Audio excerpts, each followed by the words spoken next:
I'd like to welcome everyone here today. Welcome to members of the public, staff, and anyone that's watching online. We'll start with the karakia. Ki te Māori o te whenua, tue ki te mana o te tangata, tue ki te pono, te aroha, kia peke, kia eke, ki te taumata, hui tai kie. Thank you for that. Just a reminder that this is being live recorded and live streamed to Council's YouTube channel. Apologies. We are aware of two apologies for Councillor Leonard and Councillor Mananui, who will be arriving late. He's not online, I take it, at this stage. Moving on to, we'd like someone to, a mover that we accept those apologies. Now, who are you? Councillor Foreman moved, a seconder. Councillor Delator, thank you very much. All those in favour, please say aye. Contrary, no. Carried. Item 3, conflicts of interest. Are there any conflicts of interest pertaining to the items on the agenda today? I'll take that as a no. Moving on to item 4.1, confirmation minutes of the meeting held on the 31st of March 2026. Are there any amendments to those minutes? Steve, Councillor Mananui, just checking you are online and you can hear us. Kia ora, thank you, mate. That's good. We'll note you as being present. Thanks, that's Steve. Someone like to move that that the minutes be approved and adopted as a true and correct record. Councillor Murch, is there a seconder for that? Councillor Rankin. All those in favour, please say aye. Contrary, no. Carried. Item 5.1, public forum. There are no members of the public that have registered to speak to the forum, so we'll move on to the next item. Item 5.2, recommendation from the Taupō Water Services Committee, adoption of Three Waters Asset Management Policy. And I invite Joe Walton to brief us on that.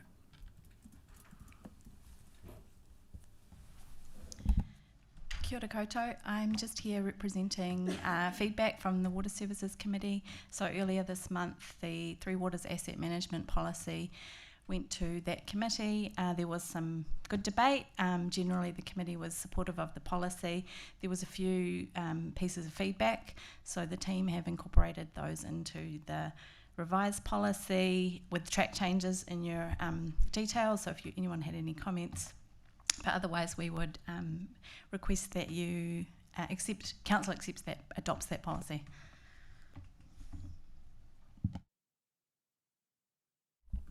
Is there any questions from anyone for Joe? Councillor Kim. Yes, sure. Yeah, it is a question. It is a question. Look, I'm sorry, I missed the amendments. I assumed it was what we'd gone through with the Services Act. But look, I'm comfortable with the policy. I just think we need to be upfront that it does assume compliance first and affordability as a secondary consideration. So this is my interpretation of how it's going, how it will go. Doesn't have to be, but so compliance is effectively treated as a given, and the role of this council is then to manage how and when we fund it. So is that a fair interpretation?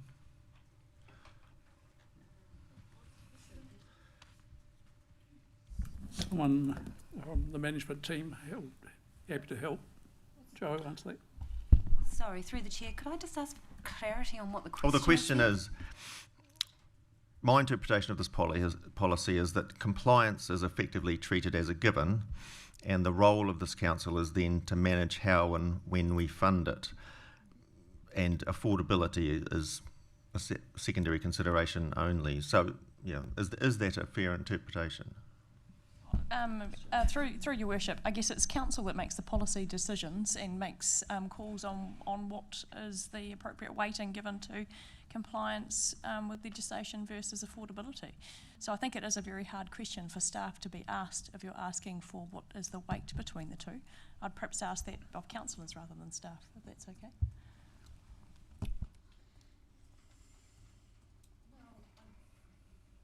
Oh, sorry. From the water services or I don't mind. Councillor Taylor. So as Deputy Chair of the Water Services Committee, I'm happy to answer. That question was raised by Councillor Campbell at the committee, and it was answered by the head of Taumata Arawai in some detail. We have no choice around the water standards in this country, and it's about community safety. It's not a trade-off between cost and safety. Both of those things are our responsibility to manage as a council. But if you're saying we should ignore the standards, a very comprehensive answer to that question was given at the very first Water Services Committee meeting, and the answer is no, we do not have a choice. Councillor Cameron. And I guess I also note that we do have an economic regulator overseeing costing. So they will tell us if we are pricing things too high, and also will tell us if we're pricing too low, because we have to be investing in our infrastructure. So yeah, I think our parameters have narrowed quite considerably under this plan, under Local Water's done well. Well, yes, I do recall this Water Services meeting, and I was there for that, and I heard the response. I suppose I don't believe safety is something which needs to be had at any cost, which I sense this committee is headed. But look, I actually do think this is something that the Water Committee has to come back to at a governance level. But for now, yeah, I just want that to be clearly understood. Well, here's a question for you. Can staff confirm, please, what practical decisions this policy constrains or enables that elected members would otherwise have discretion over? I guess, yeah, just we did talk about this a little bit in the committee meeting, and just, you know, this is a document, is a strategic policy document, so it's giving guidance to staff when they're going about their work, that they are able to apply the intention of council to what they're going about as they're working.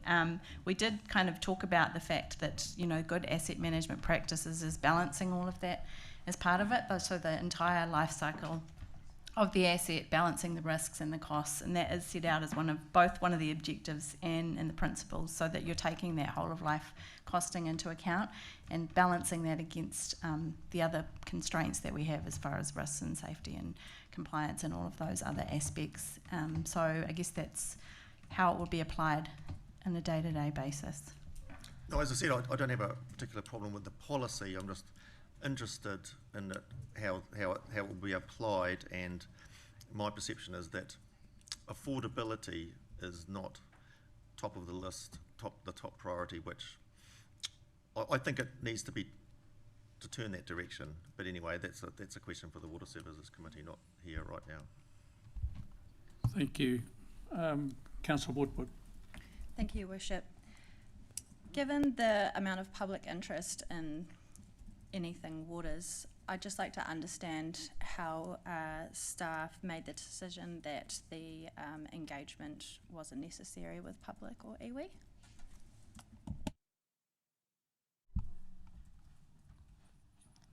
Engagement in what area, sorry? On the Water Services Delivery Plan, or the decision to have an asset management plan? This particular on policy? the policy, yes. So council adopts a significance and engagement policy, and this council has one. It's up on our website, and what we do as officers is we assess your decision making against that policy. It has criteria and thresholds in it, and when those thresholds are met, then we recommend that you consider the significance of that decision and therefore engagement. Where it doesn't meet those thresholds, it's therefore up to you whether you can adopt without consultation. Obviously, each of council's decisions making ranges from day-to-day operation through to more significant policy decisions, and we use that as a tool of helping make the decision or supporting council make the decision. Thank you, Chief Executive. Are there any other questions? If not, thank you, Joe, for preceding that. Happy to move into debate, if that's what you wish. There is a recommendation. Do you mind reading that? We're having problems with the screen today, folks, so we're just having to read this one out. The Council accepts the recommendation from the Taupō Water Services Committee and adopts the Three Waters Asset Management Policy. I'd like to move that, Your Worship. I'd like to second it.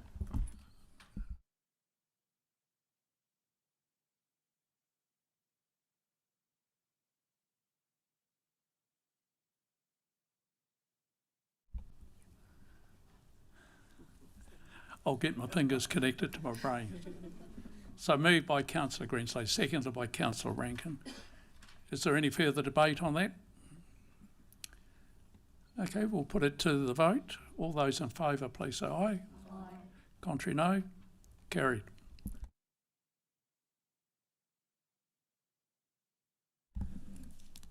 Item 5.3, change of purpose of local purpose reserve and dedication of local purpose reserve as road under Reserves Act 1966, Crown Road Industrial Development.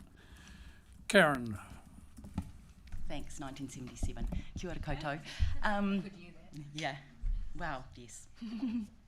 A straightforward matter for you. I hope this is the last aspect of the Crown Road development. The development adjoins a piece of drainage reserve. We want to change that to road. We do that through two processes under the Reserves Act. One, under Section 24, we change the purpose from drainage to road, local purpose reserve road, and then it gets dedicated as public road under Section 111. And I've set out the process and the options and my recommendation, and that's my report. Thank you. Thank you for that. Are there any questions from the table?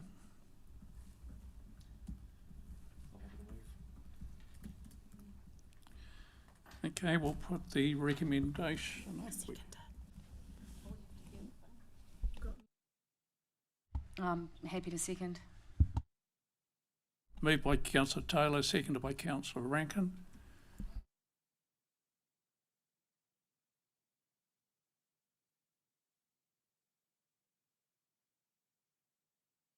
The Council resolves pursuant to Section 24A(1) of the Reserves Act 1977 to change the purpose of proposed lot 103 on Land Transfer Plan 614613 for the local purpose reserve drainage to local purpose reserve road on the basis that the exemption in S24A 3B to the public notice requirement in Section 24A 2 applies. Number 2, resolved pursuant to Section 111 of the Reserves Act 1977 to dedicate purpose lot 103 on Land Transfer Plan 614035 as road subject to purpose of proposed lot 103 first being changed to local purpose road reserve. And 3, authorise the Chief Executive and officers to complete such administrative tasks as needed to give effect to the above resolutions. We have a mover and a seconder. Is there any need to discuss it? Put it to the vote. All those in favour, please say aye. Aye. Contrary, no. Carried. Thank you.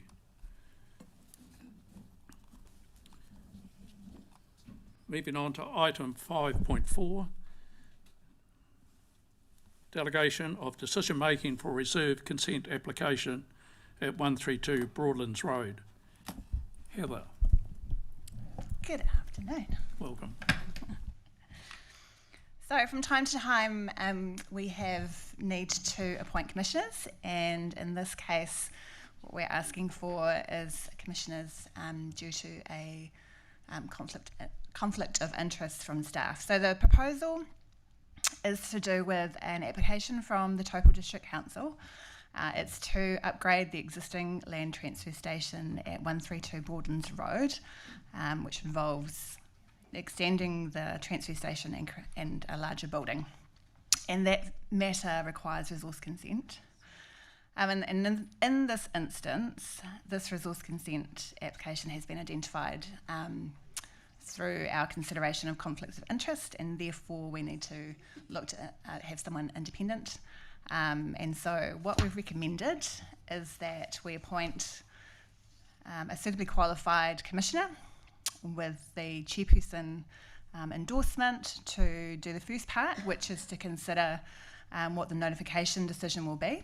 So just on that, so what they do is they would consider the application on the papers, and they may recommend non-notification, limited notification, or public notification.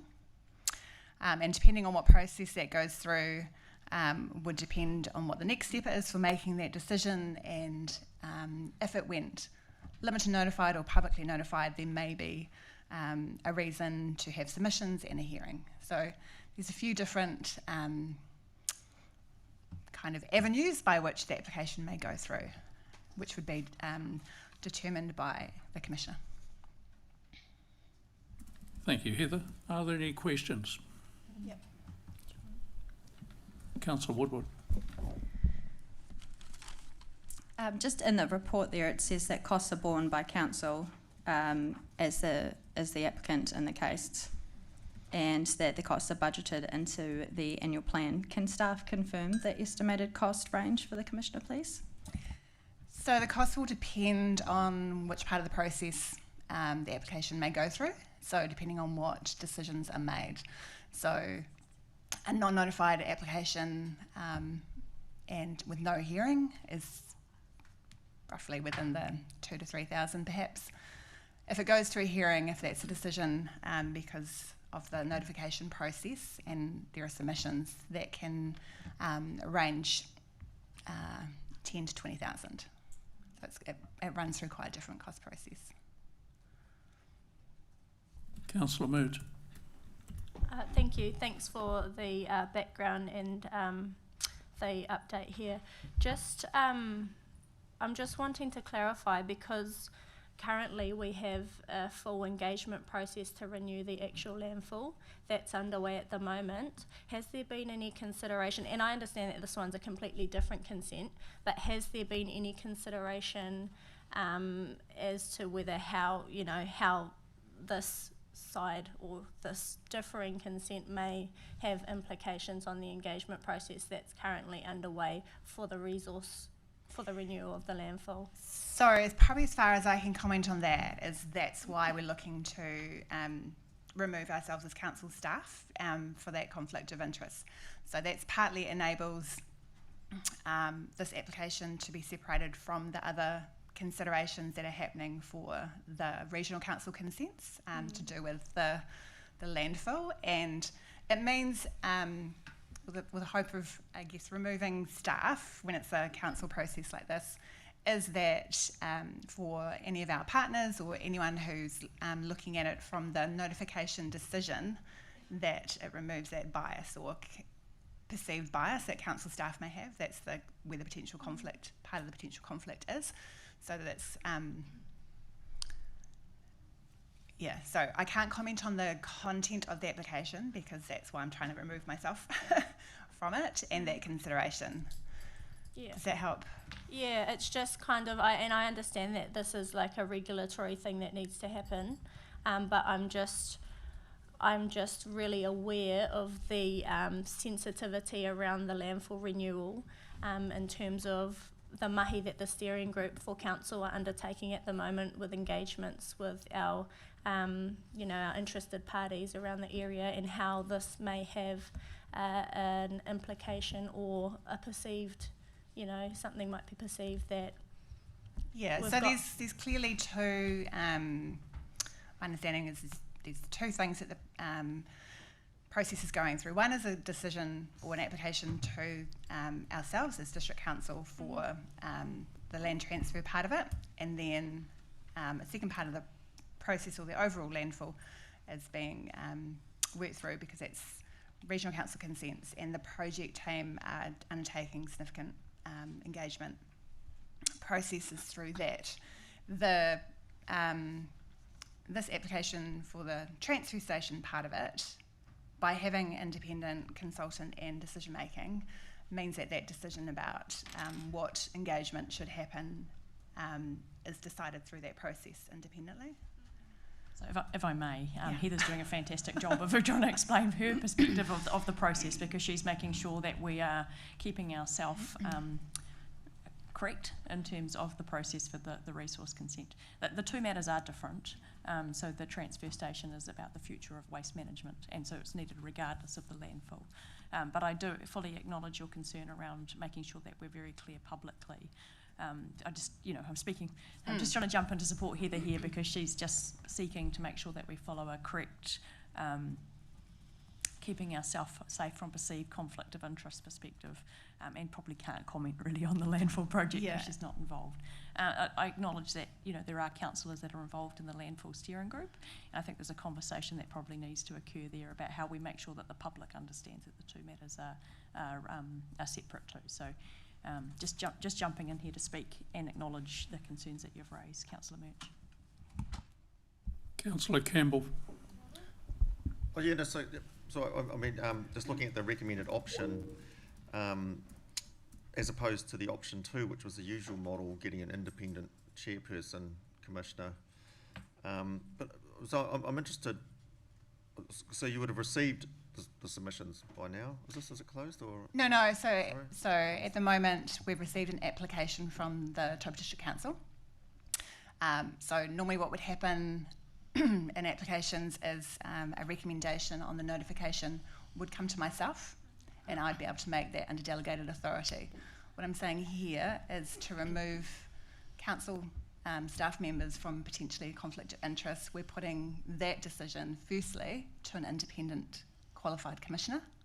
So they will make a decision as to whether it needs to be, whether according to the tests and the Act, whether it's a non-notified or whether there are affected parties, it might go limited notified, or whether it needs to go publicly notified. The last two options, limited notified and public notification, that's where submissions can be involved. Yes, we don't know how many submissions. So we don't know because we haven't made that decision, because we're looking to appoint someone to make that. No, okay. Just a question though. So who would be the chairperson of, if we went for option 1? Who would be the chairperson? Would it be one of our elected members or? I'm not quite sure what you mean by option 1. So the recommendation is there that an independent commissioner being someone with the chairperson accreditation. In this case, I've recommended Rachel Dimmery as a qualified and suitably able.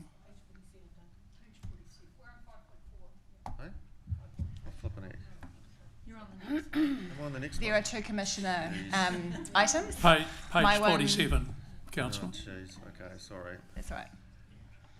Sorry, we're talking about something totally different subject. Yes. Okay, I'll withdraw all my comments. Councillor Cameron. I was honestly just going to check my understanding and clarify that this is a new building on the current site of the landfill. That's triggered the resource consent. It's completely separate to any extension to the landfill itself, and that consent is completely separate over here. Mm-hmm. Independent commissioners removes the perception of bias when it comes to decision making on a consent application where the applicant is the Taupō District Council. Correct? That is the purpose of this one. Perfect, thank you. I'm happy to move on that basis. Councillor Taylor. Well, I was just adding to what Councillor Cameron said, that this is work that you would normally do in-house, and we're asking someone else to do that for independence, just so we're all really clear that it's a simple admin process. Yeah. Yes. Thank you, Councillor Taylor. No further questions, Heather, I believe, so thank you very much for that. The recommendation is on page 47.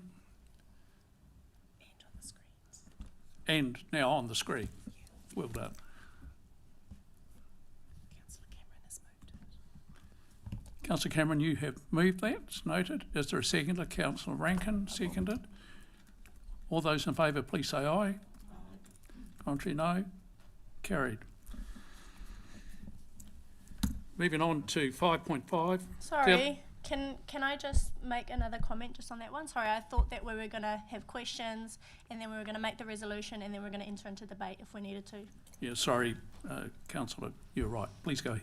Yeah, I just wanted to note that I totally understand what we're doing here with this, but I think it's very important that we get our comms right in terms of the application being completely separate, because, you know, council didn't have to make the application at this time.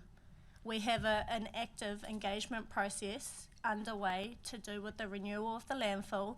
That's a very sensitive subject, and for council to kind of move in a way that we're lodging this separate application now, I think timing is everything, and I want it noted that, you know, we just have to be very diligent in the way that we communicate with our interested parties and our neighbouring properties about this specific application. I'm totally not against us appointing an independent commissioner, because that removes the bias, conflicts, whatever, sweet. It's just the timing, that we need to be very careful about.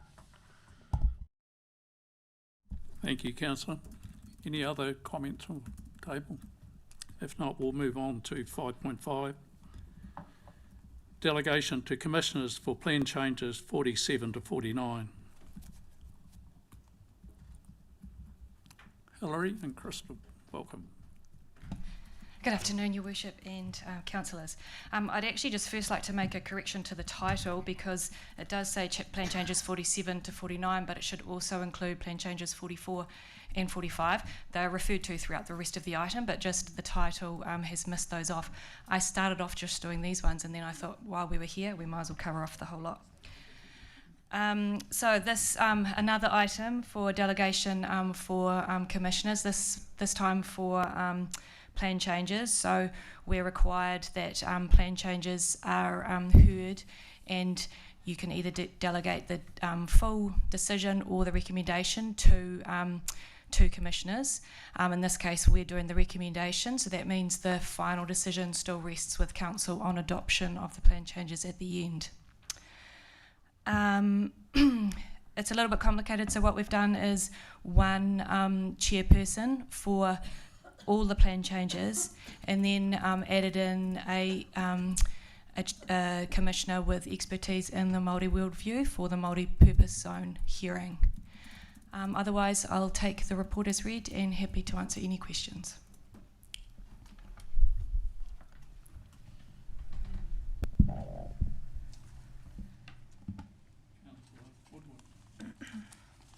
Thank you for that, ladies. Just can staff please confirm how iwi partner views were canvassed in selecting the commissioner for the Te Ao Māori expertise? Well, I've basically had a long-standing list of commissioners with our iwi partners through the time that we've been completing these bundles of plan changes.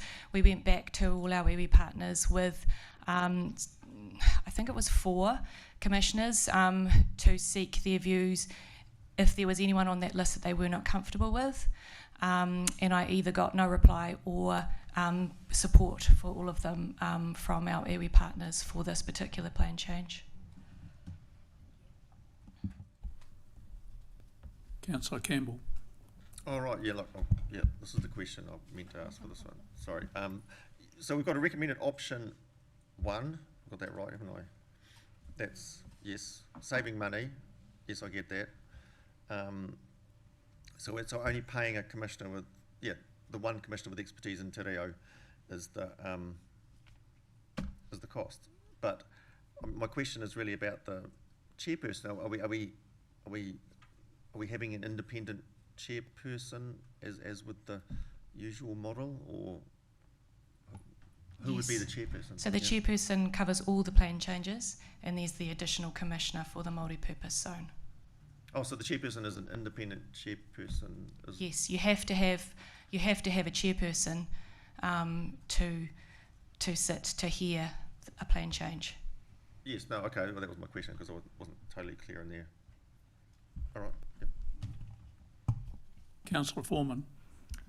Just a quick question. I know we've talked about these commissioners, I think, at the last hui.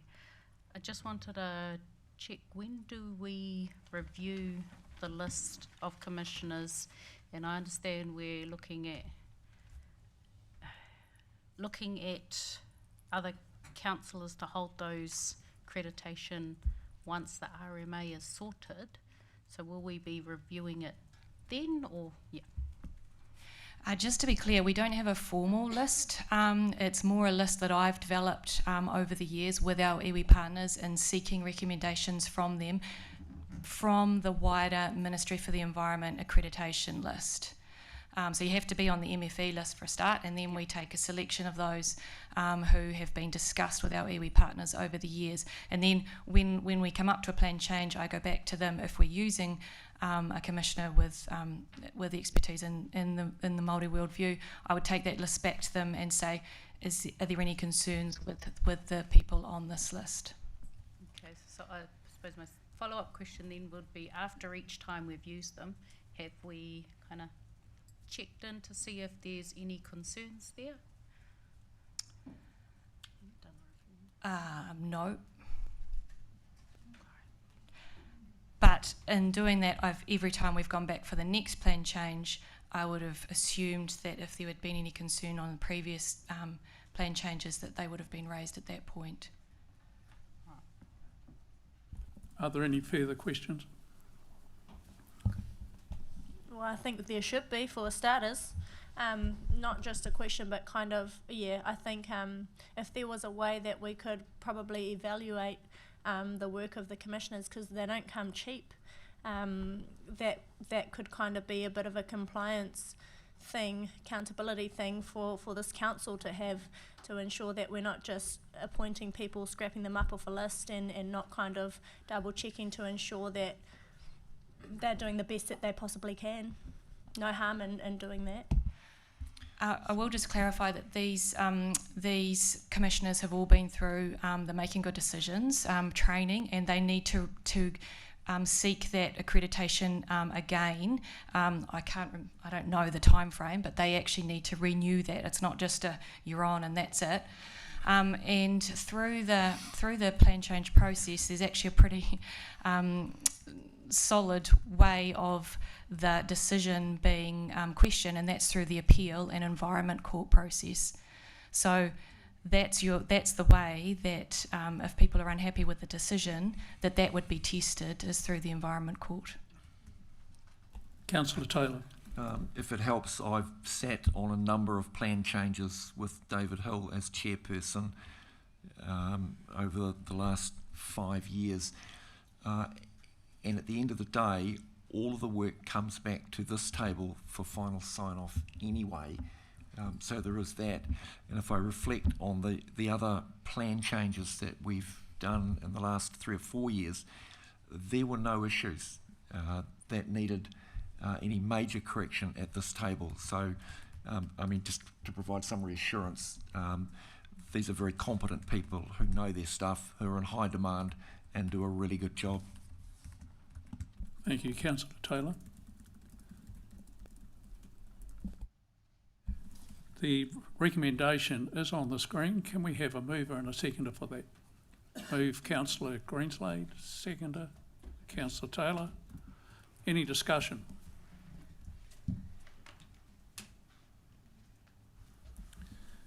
That being the case, we'll put it to the vote. All those in favour say aye. Contrary, no. Carried. Thank you for that. On to item 5.6, fees and charges 2026-27, animal management, food, licensing and resource management.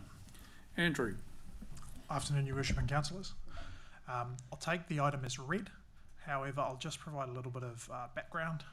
In terms of fees and charges, through the LTP Council, effectively resolved to do more gradual increases to our fees and charges structure, as opposed to holding fees flat for periods of time and then sort of surprising the community a little bit with, oh hey, by the way, your fees are now going up 20%, 25%, 30%, depending on what inflation had been running at for the periods prior.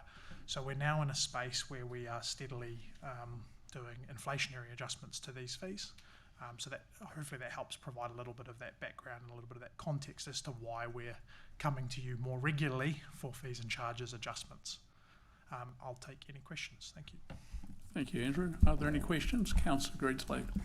Thank you. Yes, page 57, Andrew, road stopping. I would imagine the normal applicant for this would be council, am I correct? Through the chair, yeah, we obviously have sometimes done applications for road stopping, but every now and then you do have somebody from the public who has a road adjacent to their property or running alongside their property, and they wish to see that road stopped. It might run through two parcels of land that are their parcels, for example, in the rural environment, and they may wish to request that road be stopped, and then look to basically purchase that land from council, because oftentimes that land does belong to council. True. Yes, I know in Turangi, particularly in Taupō Road, it's been an issue, as back in the day people were offered the land to buy it, some bought it, some didn't, so we have a rather irregular looking boom, I suppose, road reserve down there, and people have approached me about buying that. The 1,300, that's, yes, excluded costs, yes, so there are a whole lot of other costs associated with that if it's an external person, the surveys and the plan and LINs and all of that, that's all in addition to that. Any sort of idea of what it would sort of cost a regular person? Through the chair, and the background work that the team has done with respect to that fee, there are a number of councils that kind of give high level estimates, ranging from sort of $20,000 to $40,000. It can be as much as, again, depending on the thing, and that's before we talk about the actual purchase of the land itself, which is at a market valuation has to be done, and then that value is then discussed with the potential applicant. The main reason for placing this sort of, or requesting to place this fee in front of the applicant is for that initial piece of work around the team actually going away, looking at the feasibility, looking at what costs there might be, so then we can provide a better piece of advice to the applicant without council wearing the costs of seeking that advice from solicitors and the council staff members spending that time to produce that and then inform any potential applicant.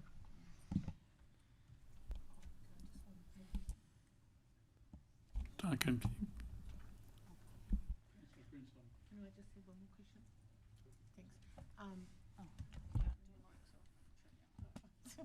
No. Can I turn mine off? Thank you. So if it was council initiated and the land was going to a private person, and because council decided that was a good thing to do, how does that actually work?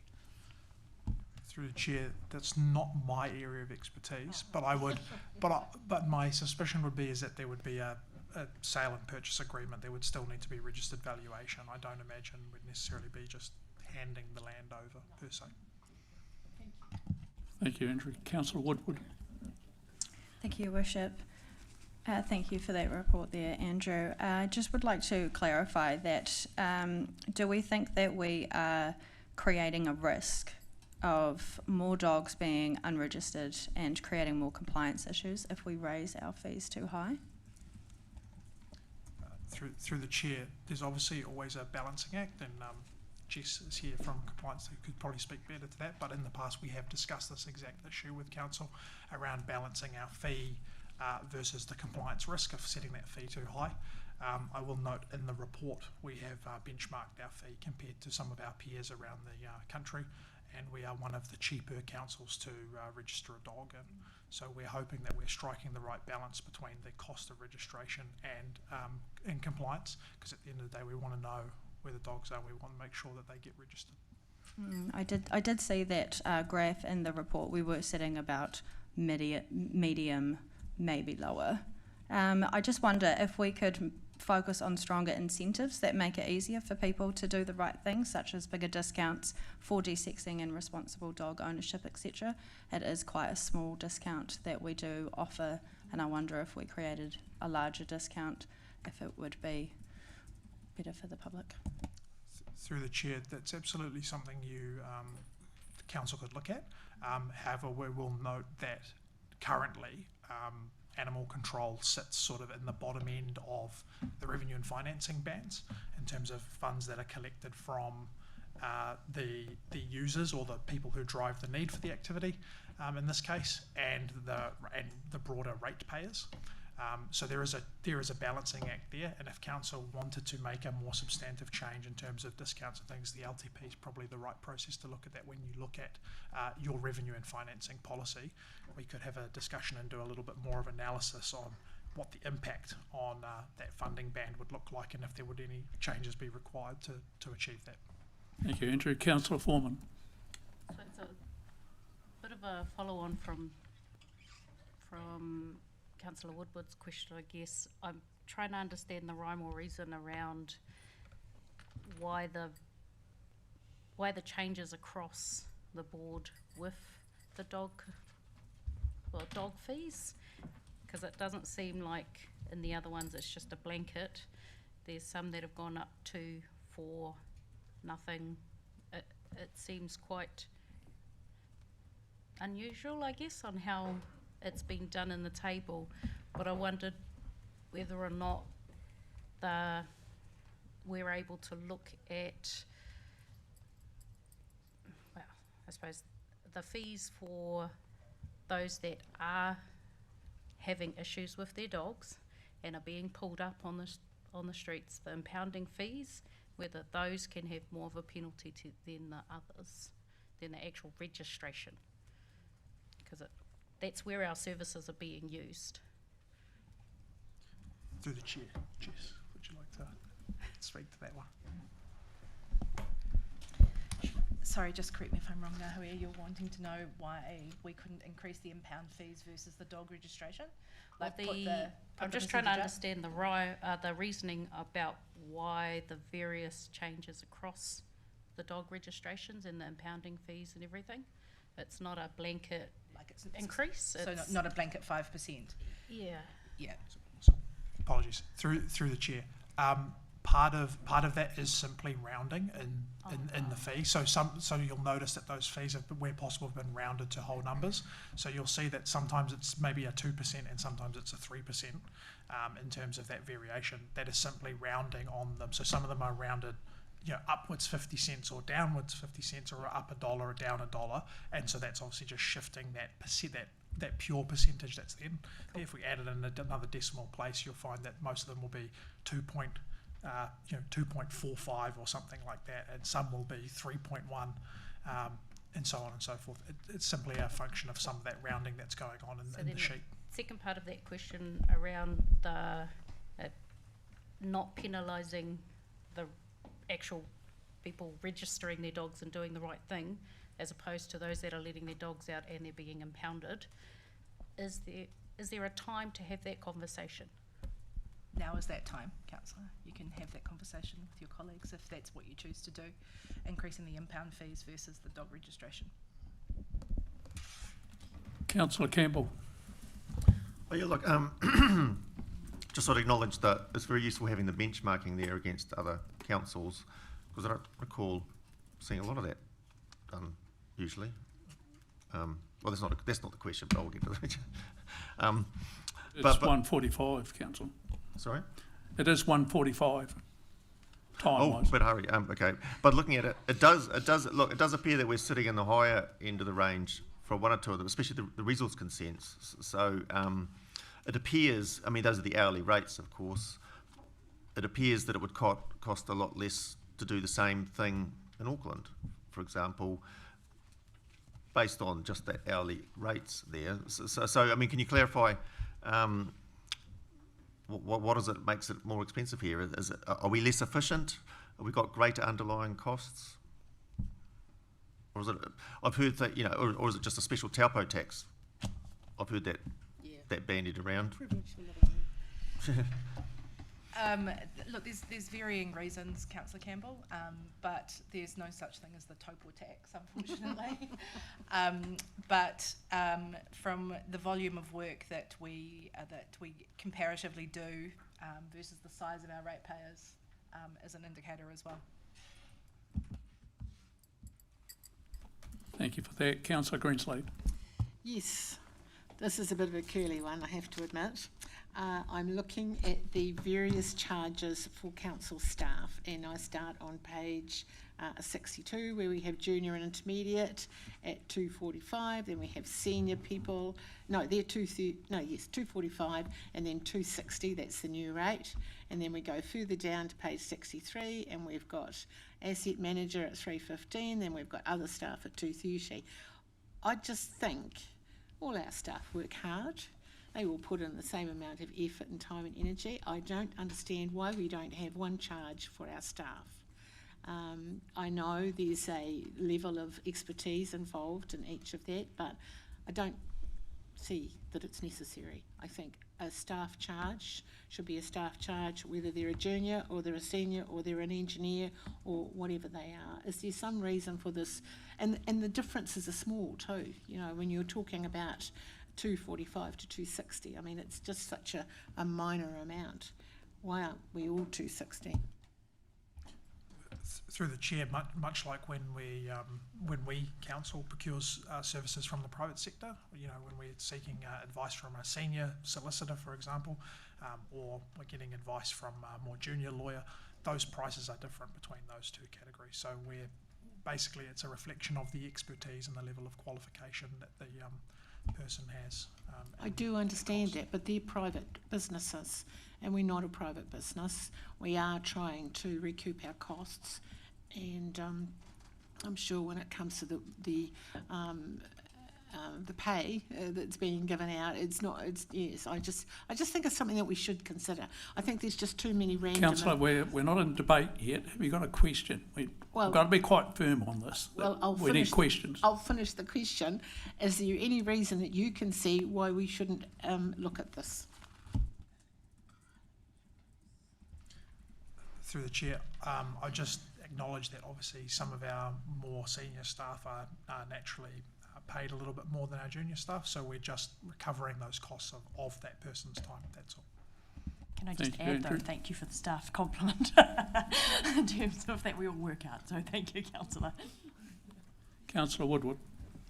Thank you, Your Worship. You mentioned before that the costs recuperated by council for the animal fees were quite low. How much revenue does council currently receive from dog registrations, impounding, infringements, etc.? Through the chair, I don't have the specific number for year to date to hand, but we can provide that to you. That would be great, thank you. And just lastly, in the report there it was saying that you didn't raise fees last year because there was the consultation round didn't happen, or you chose not for it to happen. So then this round, are we doing consultation with the fees? Through the chair, there were the two sets of fees that weren't consulted on last time or weren't reviewed last time due to that consultation requirement, were resource consents and food licensing. So council, through the LTP, effectively resolved to do inflationary increases to fees.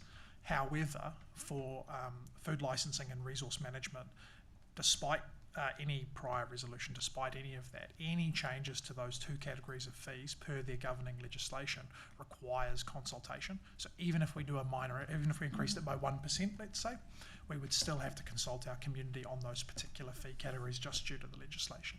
Okay. Councillor Greenslade. Yes, thank you. Now we're on to page 64, miscellaneous food registration fees, late payment penalty for overdue invoices. I think we're being far too kind. Surely if the registration lapses, then it's lapsed and people need to start all over again. Why are we charging late? More work for us. To be honest with you, Councillor Greenslade, we don't have that. Doesn't happen particularly often. Yeah, it's a charge that's there if it does, but our staff are pretty good at making sure that everybody is on time with their registrations. However, as you know, there are some times where it slips through the gaps.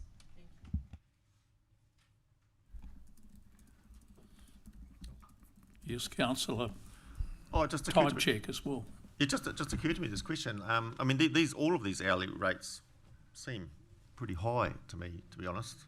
For all of, I'm just interested. I mean, in the private sector, staff are expected to be so many percentage productive. 90% of your 40-hour week is to be charged on to clients. So let's say I'm reasonably confident most councils don't work like that, but can you confirm whether how productive are the staff who are charging out at this hourly rate? Are they charging out 90% of their time, let's say? I wouldn't be able to comment specifically on time, councillor, but I would point to our audit and our productivity in terms of against the legislation. So we have 100% of resource consents consented within the timeframes required, and we're currently sitting at 100% of building consents as well. So the staff time is as productive as it possibly can be without me doing a time and motion study. Councillor Woodward. Through the chair, I'd just like to make the comment that Councillor Cameron... Well, we're not in debate yet, we're in question time. I understand that, but there seems to be a number of conversations going on in that corner over there. So if the conversation wants to be had with the rest of the table, that would be appreciated. Otherwise, but in between chats is just quite disruptive for everybody. Councillor Murch, you have a question? Yes, thank you.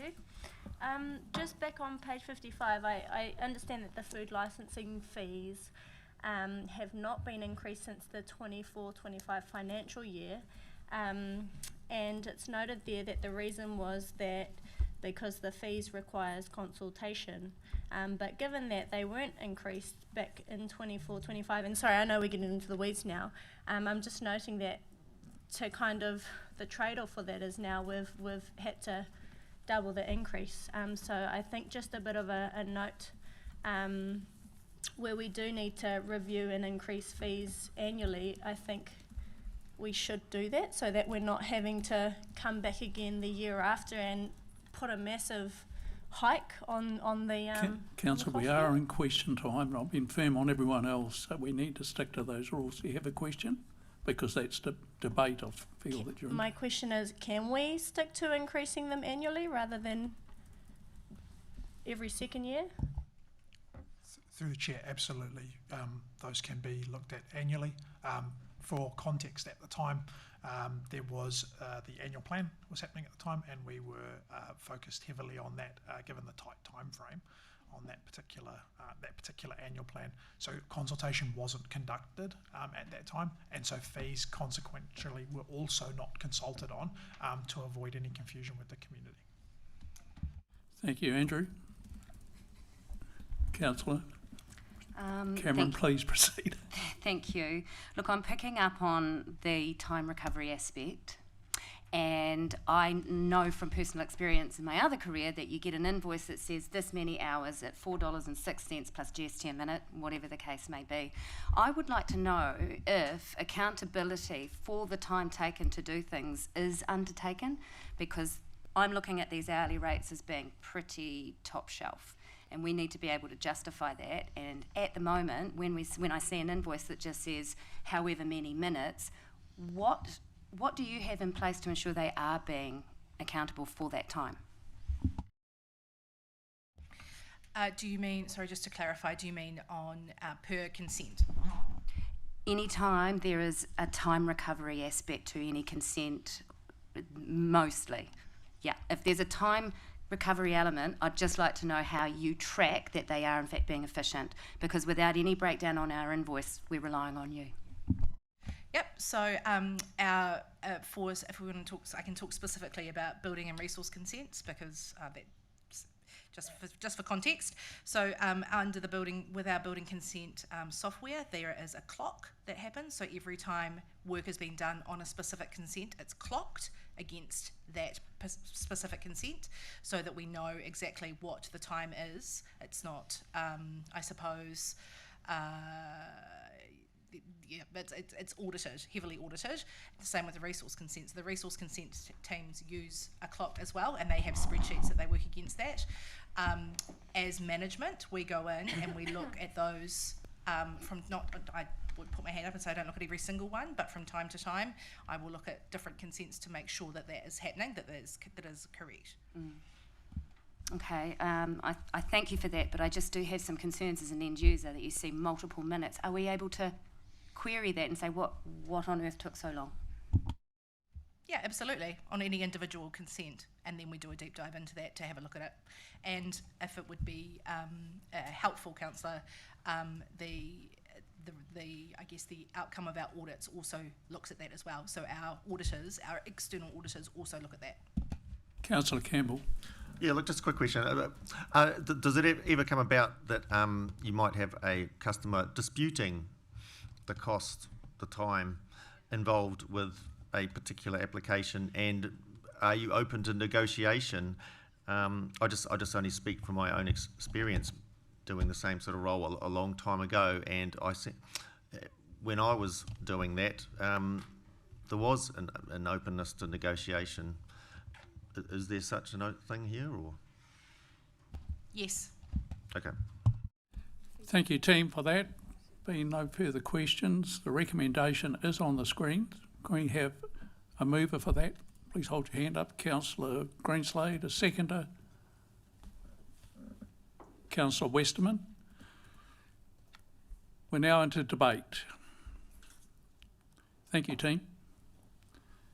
Anyone want to debate any aspects of this, or have we covered that in the question time? Not. Who was first? Councillor Mananui, looks like you are. I was saving it because I think Ngāhuia framed it as a question in and around the movement, certainly in a lot of those animal control fees. Seems almost minimal to the point where is it actually worth it? But I also understand there's a fine balance, certainly in that space. And then second one, just in and around food licensing. I guess I'm just going to note that, other than the primary industry, energy industry, tourism is a massive supporter and lever in our town. That includes hospitality. Those fees, although they weren't put up last year, when you compare it with some of the others, how do we squiz Queenstown is, from what I could find, sort of 150, 153. We certainly see them at the upper end of it. Off the back of COVID, tourism and hospo were one of the industries that suffered more than most. So that's just a comment from me. That being the case, I better declare conflict of interest if that's what we're going to debate. Councillor Foreman. I just guess it would, posed for all of us, I guess, is whether or not we do want to accept the changes as they are in the dog space, or whether we wait and have a bigger discussion later around how we best rearrange those fees to ensure that those that are registering their dogs aren't being slapped with big increases when it's the ones that aren't looking after their dogs are the ones that are incurring more costs and call out fees for us. So whether or not we can get that balance a little bit better before, or do we wait for next year? Because I would prefer not to increase globally across the board this year if it meant we could have a full review next year. Councillor Woodward. I'm in agreement with Councillor Foreman. I'm not necessarily comfortable with adopting these, and I would like to see if we can get a comparison of how much we spend going out for for roaming dog calls or unregistered dogs, etc., and popping in there that we need to increase pound fees versus increasing registration fees. I'd really like to have quite an in-depth discussion on this with all of the data.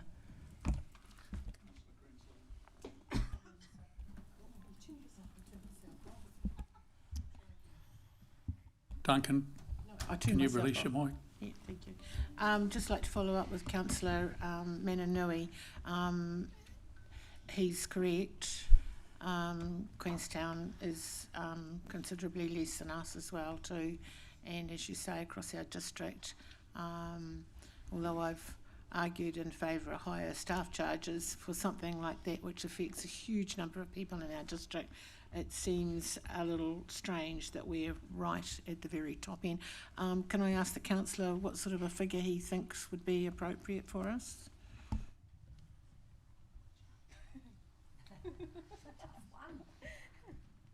I don't know if that's a fair question for a councillor. Okay. Wait. Probably a conflict. Councillor Of, probably a conflict of interest, like John, but it was just a general comment off the back of some of the other tourism content we've had in here, primarily for the councillors.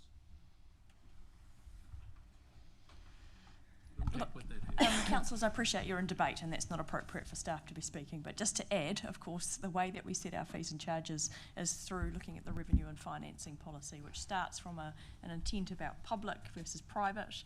You set parameters within that, and that's what guides our fees and charges.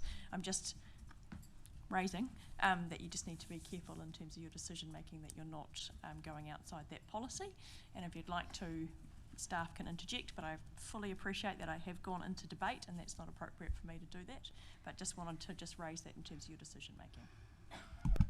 Councillor Cameron, followed by Councillor Campbell. Just a couple of things. I remember going through this process during my first term, and there hadn't been any inflationary increases for something like 10 years. And we had to add about 20% to some of these fees and charges to correctly reflect a good balance between user pays and rates funding. I don't want to put this off. We introduced this for good reason, which is to keep up with inflation so that the organisation is not falling behind. Now, whilst there may be some further discussion around animal control and doing a bit of a deep dive, I don't think that should stop us applying an inflationary increase at this point. I do believe in user pays for animal control. I like that if there's a horse running across my road, that I have somebody to call and that they will deal with it. I do not mind my rates money going towards that. However, I've chosen not to have a different kind of animal, like a dog, because they are expensive and they do need to be looked after, and a lot of responsibility comes with that. I've made that decision, and I don't believe that I should be funding any more than I should as a ratepayer on user pays aspects of animal control. I do think we've got a bit of a problem with our time recovery. I don't think it's reflected very well in our invoicing, and because of that, I don't have confidence that we do work as efficiently as we could. And our fees and charges for the building and regulatory space is right up there. It is considerable. So again, all in favour of fees and of user pays, however. So certainly, for consistency, we should be adding an inflationary increase to that too. But I would just like to note that we need to be, I think, a little bit more accountable for the time that it takes to do some of this work that we are then billing on time recovery. Councillor Campbell, followed by Councillor Woodward. Yeah, I suppose I'd point the obvious, I suppose, is that a disadvantage we are at is that we have a captive audience, and that the private sector, the ultimate test in the private sector for efficiency is whether or not you're losing your clients to the competition, and we don't have that. Anyway, leave it at that. Councillor Woodward. Yeah, I'm really uncomfortable about these fees. I know that we don't want to put them off, and I'm all for user pays, especially with the dog controlling issues, but the regulatory consents costs are far too high. Councillor Taylor. So I'm looking at page 55 of our agenda, and if you're looking, we're going to discuss dog fees. under our revenue and financing policy, we've agreed that we would sit those fees within the band of 30 to 50%. By increasing this by the minimal amount that we are doing, barely scrapes in at 30%. So we're only just complying with our own policy by applying these increases. So I'm against putting this off. We should go ahead with this, and there is nothing to stop us after that to do a deep dive and look at some of the other things. If we're going to do that in the future, I'd be advocating for those owners who don't look after their dogs, who get them impounded, will pay a significant amount more. But at the moment, you've got you've got 70% of the fees of the cost is borne by the general ratepayer. And this is in an environment where central government have got a heightened level of concern around dogs in the community, which has been expressed to us more recently. Changing tack, I do have some concerns around our hourly rates, particularly around food licensing, so I support Councillor Mananui, and I note we are second only to Rotorua, but also aware that some of those other councils may not have increased their rates for this year, but I still wonder whether or not we are out of step with a significant number of our peers on that. Councillor Taupō. Yes. I was just going to say a similar thing to what Councillor Taylor said at the beginning. To increase with inflation is to only stay just within our policy. So I can hear that there's some need and requirement, and I'd be quite open and happy to have those discussions down the track when the time's right. But I think there's an and, not an or here. So my vote would be to go ahead with our inflation as per what was decided in the last triennium, as per keeping within our policy, and also really look forward to those discussions when the time's right as well. Thank you, Councillor Delator. Councillor Foreman. Yeah, I'm very comfortable in if we keep with what we've got currently to keep within our financial policy, but also if we can direct a review of those fees in time for the next annual increase or consideration. Message understood. We have the recommendation on the screen. Can we have a mover for that? Excuse me, Your Worship. Just one further question, and I realise that staff have gone. We've got dog animal management. We have a considerable problem with horses in Turangi. Yes. Is that a different charge, or is it the same charge as dogs? I'm sorry, Andrew. staff. Jess, if you don't mind, Can coming someone- Jack back up to the Jess or Andrew, just so that people online can hear.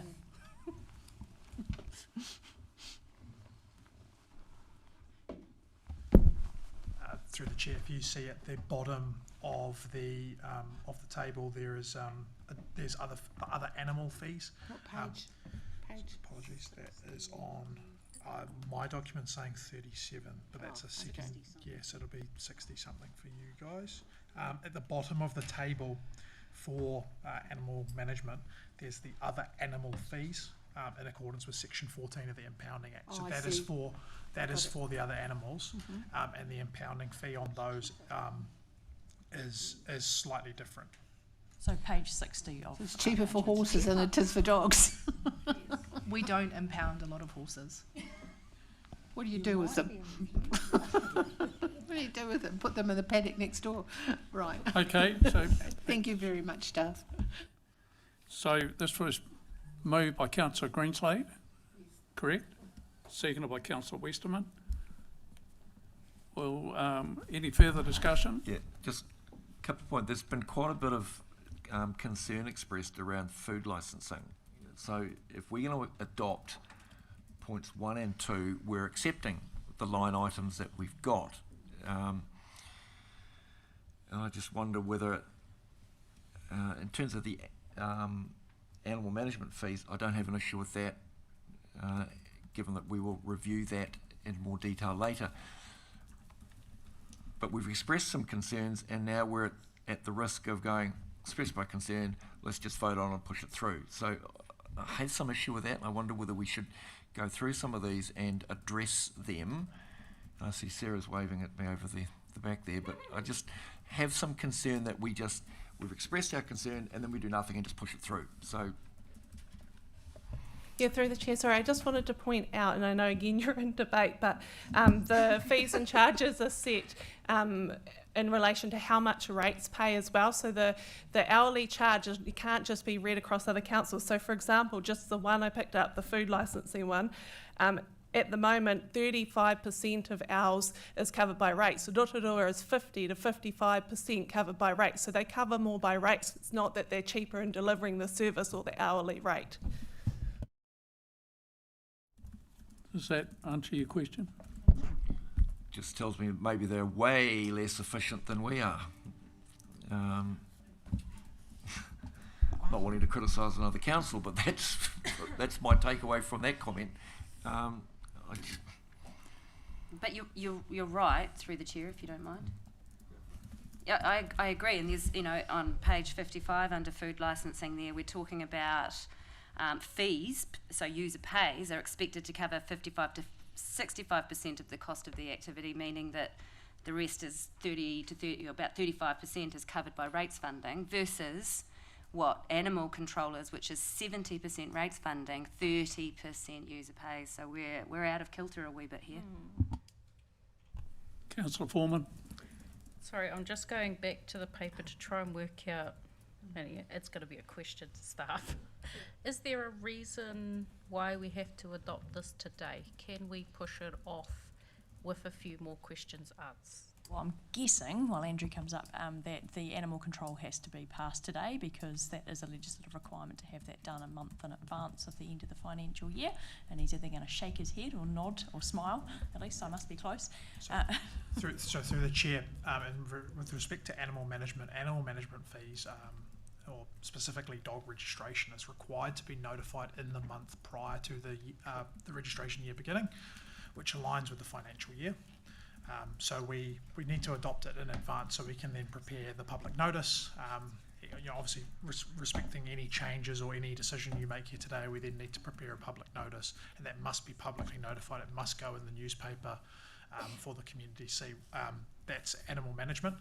The other set of fees, the reason for bringing the item today is to make sure that they can be consulted on, because we must use a special consultative procedure.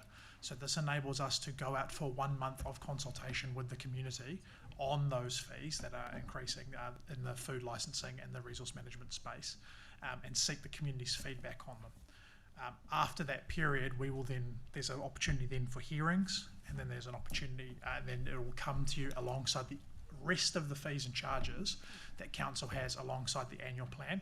It's just to provide us with enough time to make sure we actually bring them to you all. John. As a possible solution for discussion around the table, we could pass a resolution to the animal fees only, and put some further work on the food licensing. So we could... Councillor. So I've just clarified my thinking, and thank you, Andrew, for that explanation. By adopting both of those points, we are not actually setting the food licensing and other fees in stone. We're simply agreeing to push that level of fees out for consultation. The animal control fees we are setting in stone. Right. Is that correct?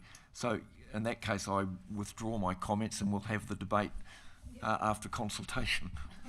Has anyone had an objection to that amendment?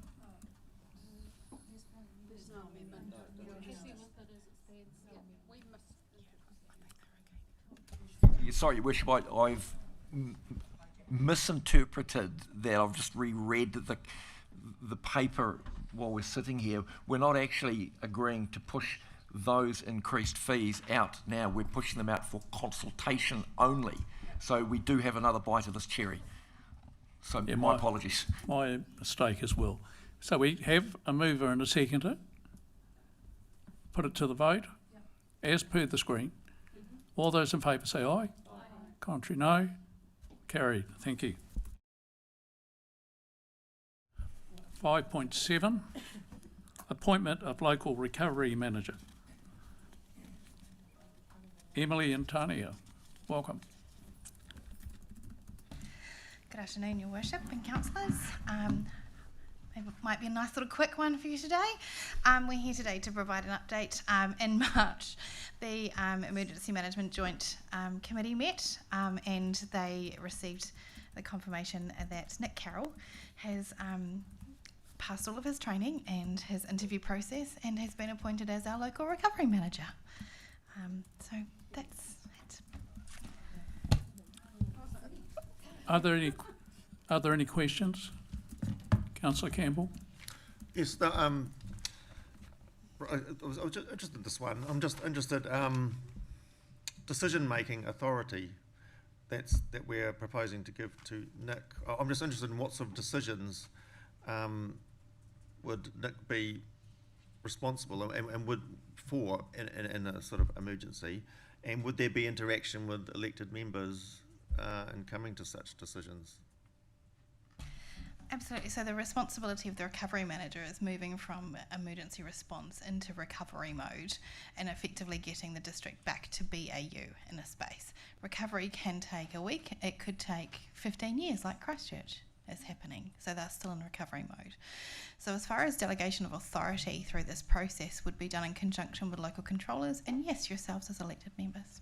So we have a local district recovery response plan in place that was enabled last year that Nick will work to as far as a base document, but each response is different and each response has a different realm of recovery. So just a few examples of decisions that the recovery manager would have to make.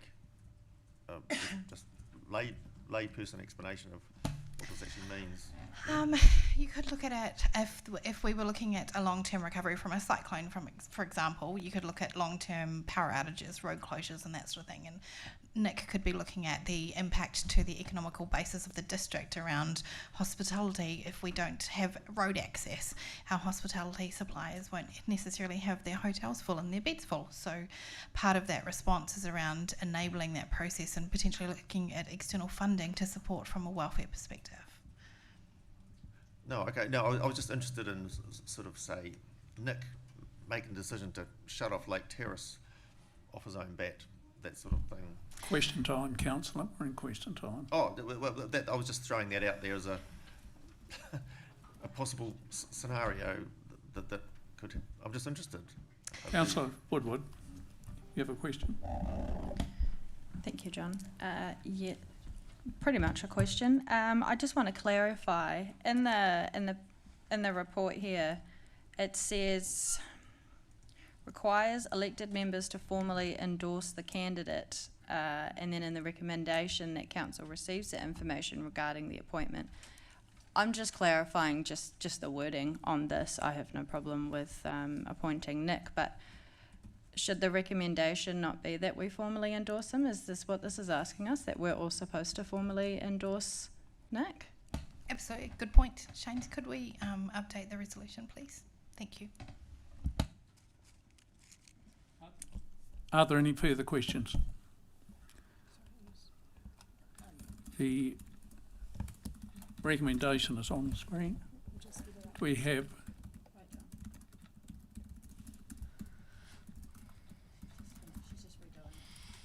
Is Nick still going to be the policy manager?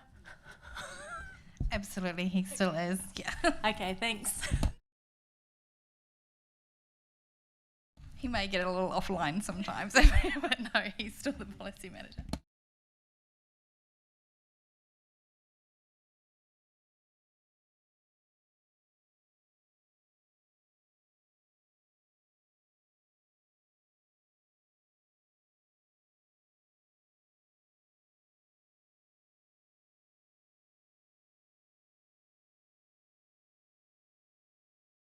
Oh, look, councillors, just while we're updating the resolution, it's probably a space that I'm fairly comfortable having a conversation in, given I've been in a recovery manager role multiple times. So just like you have controllers, so you've got Hadley, Steve and Warwick as your controllers, and they have powers under the Act to make decisions, and they make those decisions in conjunction with the Mayor. The recovery manager, once there's been a mess made, the recovery manager has to return the community back to normal. And so the process that Nick would be required to manage would be responding to that event. There are some transition powers under the Act if Nick chose to need to use those, but there's certain strict parameters around how we would make those decisions, and he'd have to make those in conjunction with council. So very comfortable if there's any further questions, and very comfortable to speak in that space. Are there any questions from the table?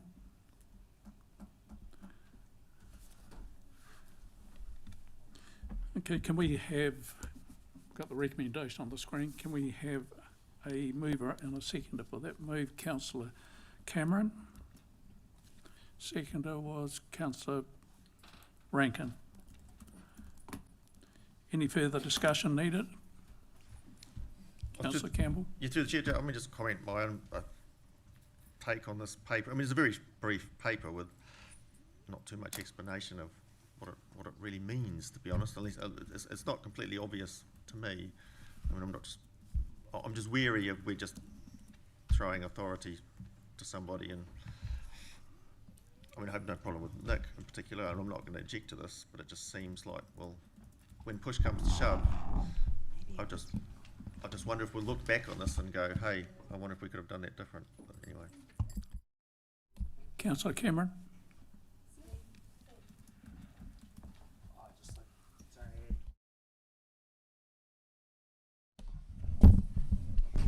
Hello. I think just to add, sorry, I took this to the regional CDM, talked it through with the CE in and around the process. This has been a year and a half in the making. Nick's name wasn't just pulled out of a hat. Yeah, I think other than the policy, just how the structure of in a civil defence emergency works, yeah, probably worth a look, because controllers have a lot of control of what happens, type of thing. So it's very structured. This was has been a work in progress for a wee while. Yeah. So while we've got the microphone, if you don't mind, there you go. I'll jump in. Excuse me. This paper is about who. It's not about what or the legal background or how stuff will get done. That's quite separate and is well legislatively mandated and is well controlled and well audited. This is simply about who is going to do that. Thank you, Councillor Taylor. Councillor Rankin. I just think we should learn. I mean, this is a perfect example of a suggestion of Rachel about 2 weeks ago. We need to take some things offline, and it's perfectly okay for somebody to want to understand what the background is, but it doesn't have to be here. And I think we have to remind ourselves whenever there's something like this, just take it offline. We're entitled to any information we like, and if someone doesn't understand, great, it doesn't have to be done here. Just a point. Are there any further? Oh, just through the chair on that point. I mean, we're not. I mean, to be fair, we're not here just for our own understanding. My take is that we're here for the public to understand what we're doing too. So, okay, it's all very well to say we'll get it in the background and we'll just sign it off, but I think that aspect of it is important too. Thank you, Councillor. Any further discussion needed? If not, we'll put it to the vote. All those in favour say aye. Contrary, no. Carried. Thank you for that. Moving on to item 5.A, Taupō District Council Performance Report. Chief Executive, Julie Cardine, we look forward to hearing from you. Well, that's me. Good afternoon, councillors. So another performance report. Just wanted to highlight a couple of things. One is I understand that there has been a little bit of transposition of some wording at the back of the report, so thank you for pointing that out to me. As two, just in terms of a couple of highlights at the beginning. One, just acknowledging the successful Ironman event that occurred in March, and just the success of that event in terms of what it meant for Taupō. Secondly, it is a conversation that we've had multiple times here, but for those that are listening online, obviously the situation in the Middle East was late February, and we're still dealing with that in terms of not only fuel increases, but now flowing through into inflation. And you can see in the report that I've highlighted the work that we're doing in that space.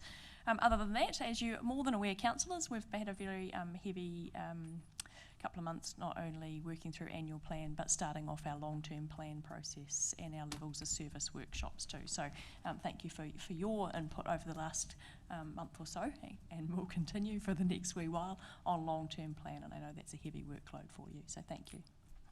As per normal, exec team, mine is a couple of people on leave this week, are here to answer any questions on the first part before we hand over to Panel on the update on projects and Jeanette in terms of the finance report. So thank you, Your Worship. Are there any questions of the Chief Executive?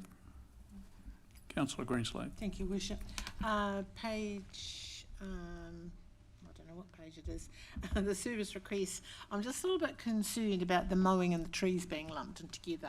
I quite like to, I know it's a little bit more work, but I'd quite like the mowing to be taken out of the trees, if you know what I mean, and have them as separate reports. Yes, I think that's quite important.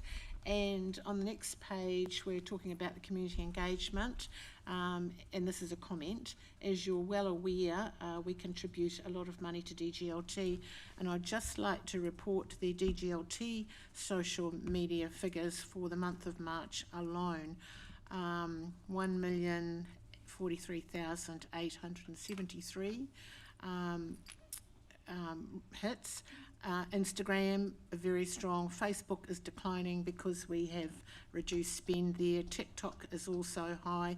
YouTube is very interesting, very high proportion of male viewers. So that Councillor, can I interrupt? We are in question time. So far I've heard you want the trees separated from the grass. I don't know where else to put it, Your Worship, because we spend that money and that is part of the social engagement. So I just thought that it was interesting to know. I don't know where else I would put it. We're in question time though. Where else could I put it? Well, I guess just acknowledge, so firstly, we've picked up the trees versus mowing, so we'll take that away to deal with that. Secondly, just acknowledging that DGLT is a CCO of council-controlled organisation. We'll give you an update at the 6-month mark, so they are probably due pretty soon for an update generally. And of course, you've got your statement of intent and annual report too. So, but acknowledging, and thank you for the update on DGLT. Sorry to growl at you like a school teacher, Councillor, but Councillor Woodward. Thank you, Your Worship. I'm not actually 100% sure if this is the right space to ask this question as a new councillor, but I'm hoping that it is.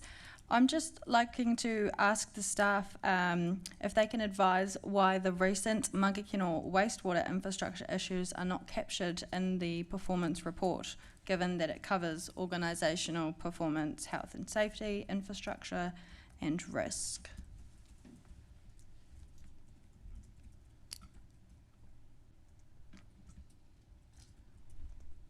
Just flicking to the right pages, just to make sure that I'm responding appropriately. So firstly, this report's back into March, and what is reported in the performance report is generally an indication, I guess, of what we see as key measures for overall org performance. So things like our service requests are a reflection of customer service. So the measures that are there are intended to give a picture of overall org performance. So that's how we have captured everything. It's not intended to be an update in terms of org risk. What we do is for that goes to our Risk and Assurance Committee. I'm sort of talking while I'm looking in here as well. In terms of the specifics around Mangakino, are you referring to some of the things that have been raised there? Yes. So what I would probably say is closest is on page 78, but those are where we've had consent conditions or significant issues that have been notified, not necessarily would fit within that criteria. It's just interesting because the matters were around public health and safety, biohazard signage and access, unstable ground and issues with the waste and stormwater infrastructure. There have also been no communications on this publicly to take accountability. I think it's really important that both the public and elected members across the district have visibility of significant infrastructure, public health and safety matters so we can understand those risks and respond appropriately and maintain trust through clear reporting. It's definitely something I would have expected to see on here. Is it perhaps going to be on the next report for the next month? Not necessarily, actually, Councillor Woodward, and just because when I read this section here, it's about notifications to Taumata Arowai, and it's around significant or compliance with our resource consent. So wasn't intended to be capturing general concerns that have been raised by members of the community. So what about water leaks? No, they don't get popped onto here? No? No, not necessarily in this report, but that's not taking away from the concerns, which I believe you've had responses to. Because I did note on one of these here, it says something in regards to an issue by the smell of a Taupō wastewater treatment plant. So we've had multiple complaints about the smells of our wastewater treatment plant, but those aren't on here. Same thing? Just noting, I guess, Councillor Woodward. So, thank you. I guess we can't report every bad smell or water leak, can we? But the point is made, Councillor. Are there any further questions of the Chief Executive? It's just one further question, Your Worship. I just note in the Crown Road development, 29 building consents have been approved and lodged and 3 approved. Are they moving it through as they should be?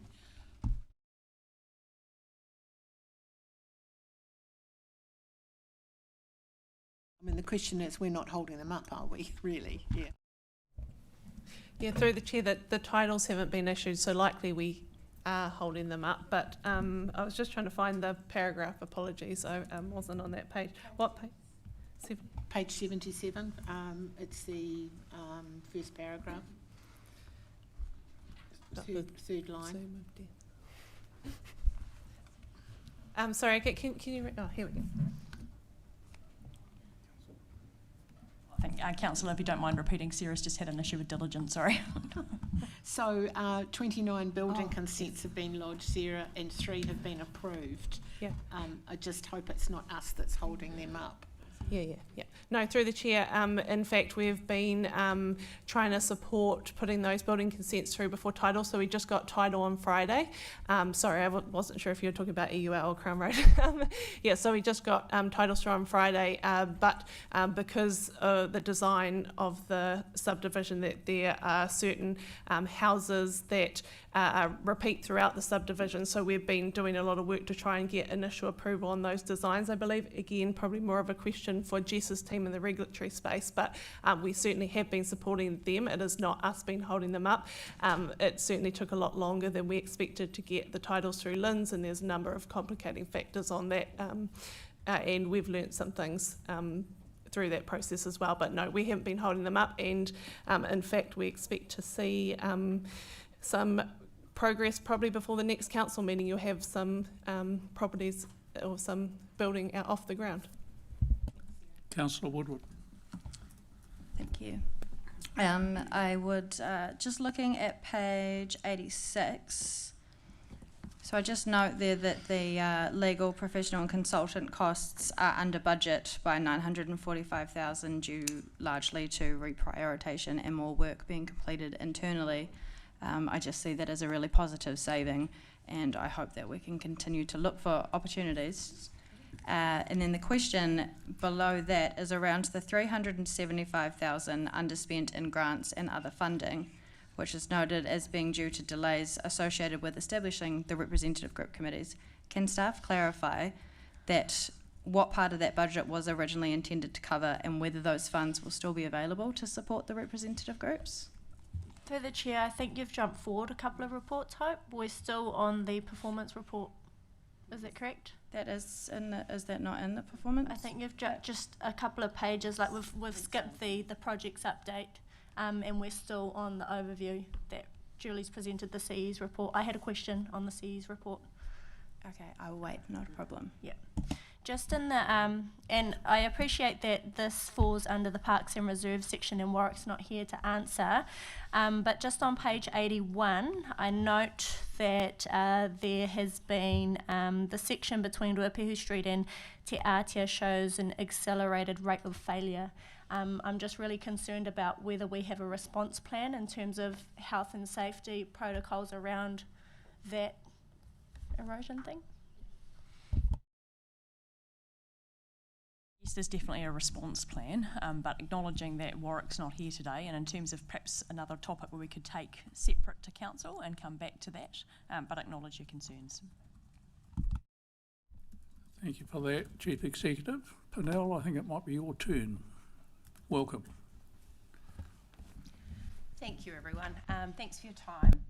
And look, I think there's only a couple of key changes to note this month with regards to the significant project report, which is good news. The RAG status is largely the same apart from Centennial treatment compliance, which I'll dive into a little deeper in a second. We have LTP as our new critical program of work, which is also reported here. So it's like a little report on everyone here. And it's we reported on this the last time we did LTP, and it was actually really good to give an indicating RAG status to the public in terms of what was going on internally. So we have delivery overall for the capital program of up to around 52 million out of our total kind of KPI of around the 62 mark. So it's looking fairly strong. But I do want to discuss two projects in particular in light of fuel escalations and Middle East strikes impacts, because I certainly think having a bit of an understanding of how these two critical projects, we're actually between a little bit of a rock and a hard place with Council Taumata Arawai and obviously the Iran situation, which I'm sure you can appreciate, but just put yourself... I had a good chat with Tom earlier this morning, Asset Manager Water, and it was just really good to understand the position that we're in regards to this. So this is around the drinking water standards upgrades, membrane upgrades, and as you know, we've got 4. 2 of them have been complete. There's a long delivery timeline. We're talking 4 or 5 years. They've been on this report for a long time. We have 2 that are still outstanding. Motuap is expected to be completed within the next few months, since the contract has a built-in cost provision for fuel increases. We're expecting to see a small increase in the indices here by the end of the financial year, but the asset manager and the project manager are working to assess that now against budget. HRTP is a little bit different. The contract had a fixed price at the very beginning. That was set a number of years ago. The team have reviewed the scope. They've done value engineering to keep variations to an absolute minimum, and you'll be aware that the site's location has actually changed due to unfavourable geotech conditions. The team are completing detailed design, which takes a period of around 3 months. They're likely to be coming to you in the future with budget impacts given the size and nature of this project. But again, the asset manager and project manager are working through this and will be communicating. I guess the impact of this is that we have a commitment with the regulator, Taumata Arawai, and there's an element of what's reasonable according to them with regards to design, geotech delays, a couple of months. But if we were to just say, for example, that we will defer this project for a year, there will certainly be some questions asked. So I just wanted to paint that picture. Centennial treatment is a little bit similar, but we have a little more flexibility because the quality of the treatment process at the minute is pretty high. And as we go through, we've got a little bit more time to go out to tender and understand what the market's telling us in regards to price increases. That's all I have to say, but open to any questions. Thank you, Pernell. Any questions of Pernell? Is now the right time for me to be asking that question? If you have question. I have a question Council on the moves. projects, thanks. Yeah. Just going back to the erosion control again, sorry, Tapu Waiharuru Bay, more around engagement, so it may be a question that Hadley has the answer to. I understand that we had a working group established with various hapu and interested parties. Just want to know whether or not communications are being continued with that working group on the erosion on Tapu Waiharuru, specifically with the new information around the declining or whatever of that area. Yeah, through you, Your Worship, I don't have that answer to hand, but I can check in with Warwick and the team and come back to you. Okay, thank you. Councillor Woodward, you had a question? Thank you, Your Worship. Was there any more questions around the projects or any other pages before I had mine? Oh, no, I thought you had a question or you... I've got a question for page 86, so if we're up to that, I'm ready to go. If not, I will wait. Jeanette, do you want to carry on? with your presentation. Yes, Please. thank you, Your Worship. Basically, the financial report I'll take as read, but I have got a couple of notes here, and one of them was around the community grants. The budget for community grants is phased over the period of the year, and so the budget's not lost. It is still available for the community grants committees to use. It's just that at the moment we haven't spent it because we haven't had any funding rounds. And that's about all I have to say. I'm happy to answer any questions. Are there any questions of Jeanette or Pernell, or the Chief Executive for that matter? John. Councillor. Yes. Would you like to talk to us about the reduced market price on the carbon credits, because that is contrary to a report that came out this week which said we're running out of forestry for carbon credits and they were going to be likely to be going up. So similar to Julie's comment on the report is a report as at a certain point in time. So the carbon credits price does go up and down a lot. It goes up or down based on a statement made from somebody. So I'm not sure exactly of the price that we've priced the carbon credits at in this report, but it would have been at the lower end because I think in March it was around the $30 to $40 mark, and I understand, yes, it has gone up again to about 60. So. Councillor Woodward. Thank you. So just again, I want to appreciate that we've saved $945,000 there due to on legal, professional and consultant costs, due to primarily lower consultant costs driven by reprioritisation of operational projects. So that's amazing, and I hope we can continue that.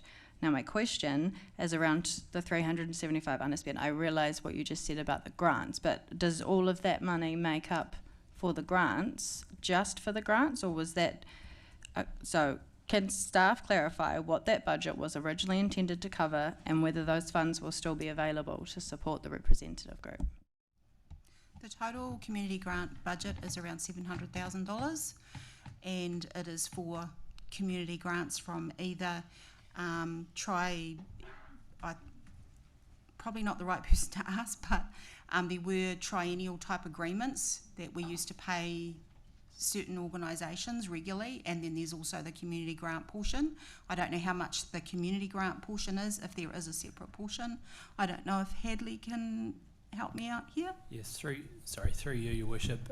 So we have the three different types of community grant funds. One is our strategic partnership funds, which we enter into for 3 years. We have 5 organisations that receive different levels of funding. We've then got 8 accelerator agreement grants, which cover the 3 years as well. And then the remaining balance of funds, which is about half of that $700,000, is given out annually across Mangakino Pōkani, Taupō East Rural and Turangi-Tongariro Ward through the 3 different grants distribution committees. The Taupō East Rural committee met this morning to distribute the first amount of funding for Taupō East Rural.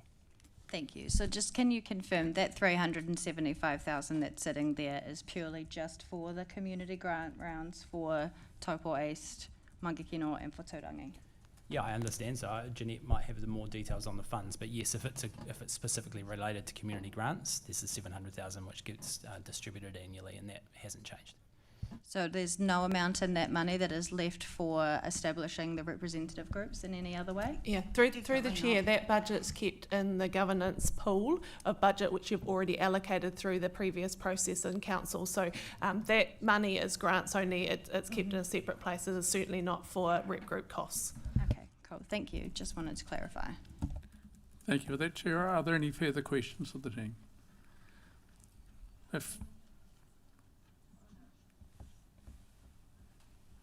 If not, we do have a motion there. Can we have a mover for that motion to accept it? Moved by Councillor Murch, seconded by Councillor Foreman. Any discussion on that? Yes, Your Worship, just one point, page 88. Can we have that graph turned around next time, please? Because when I turn around my iPad to read it, it keeps on going around. turn it around so I can read it. Because when I turn it around to read it, it keeps going around. Yeah, thank you. We're in question time, Councillor. Any other questions? If not, we'll move into the discussion mode. Thank you, ladies, for your presentation. Is there any discussion on this? Councillor Murch? Just on page 87, just looking at the financial position as at 31 March, I think line under our current liabilities, the borrowings.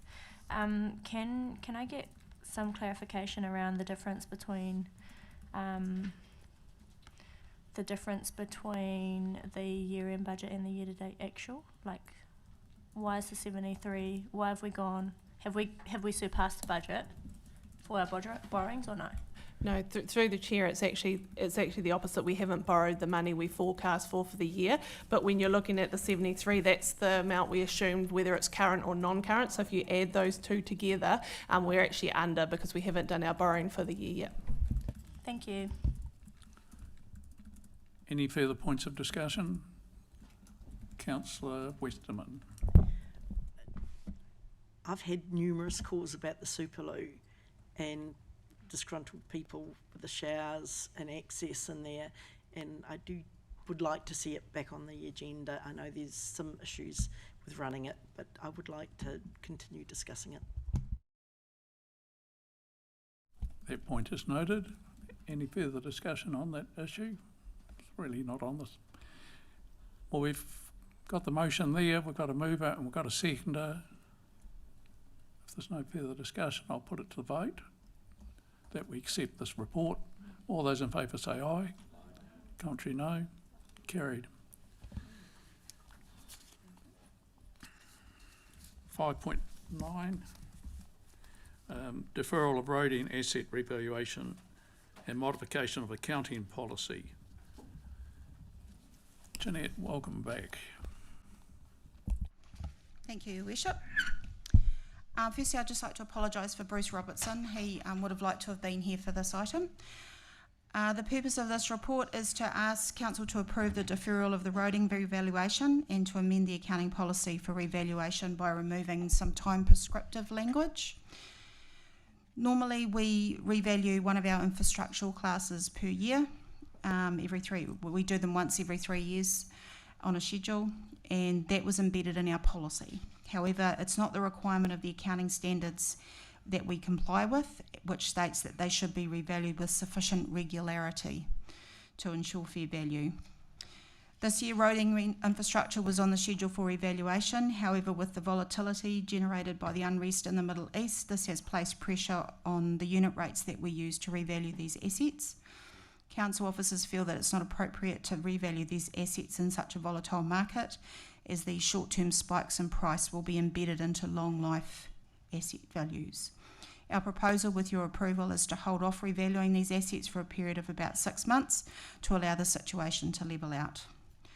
If the deferral is approved, we will work with audit as best we can to mitigate the effects of not revaluing, but if necessary, we may need to accept an audit qualification. Bruce Robertson has been briefed on our proposed approach and is in support of it. I'm happy to answer any questions. Thank you, Jeanette. Is there any questions? Councillor Greenslade. Yes, thank you, Jeanette. I was concerned when I read this. Two things came to mind, and I understand exactly why you're doing it. I'm a little concerned that the period of 6 months might not be long enough, which would mean that you would need to come back to us again. Is that right? Yes, we may do. I suppose Well, when we wrote the paper, yeah. It didn't look like that, but yes, No, we it may is need looking to. like that now, Yeah. actually, isn't it? Yeah. And I'm wondering, guidance from you as to how long you think would be an ideal. Maybe a year would be more appropriate than 6 months. I think guidance from staff would be, but just 6 months does seem far too short a period to me. Yes, I was going to say, sorry, through the chair, could I just respond to Councillor Greenside? So I think the challenge we will be up against is the sufficient regularity.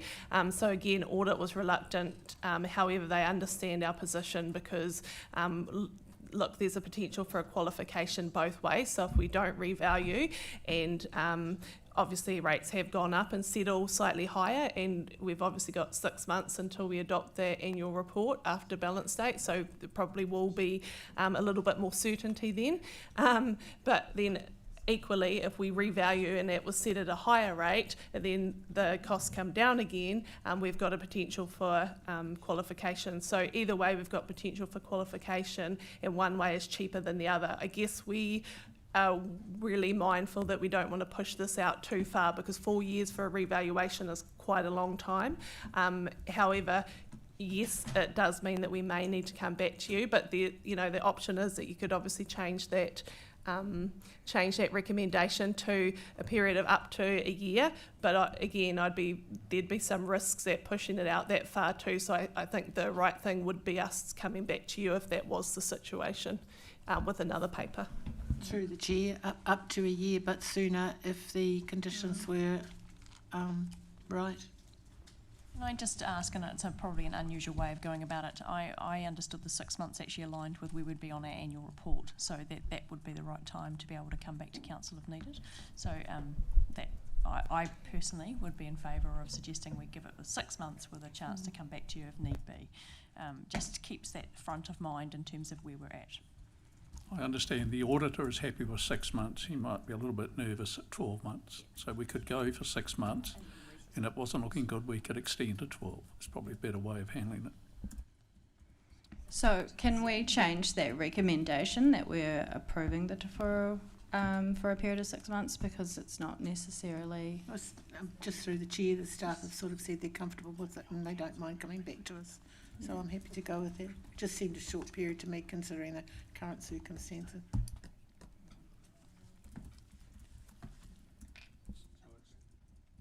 I note that we're talking about a change in wording in the policy which would lead to that outcome. Is that why the wording is that way? Because we're altering a policy wording? Yeah, through the chair, that would be the case going forward. Yes. But again, given the risks and that we will be pushing out to 4 years, I suspect we'd be coming to you with the same thing regardless of whether that wording was there or not, because there are risks. So you'd never want to spring on elected members without their awareness that there's a potential for qualification, right? And if we were pushing it out, say to 4, 5, 6 years, there'd obviously be that risk. So we'd want that made at the governance level anyway. Yeah. Any further questions?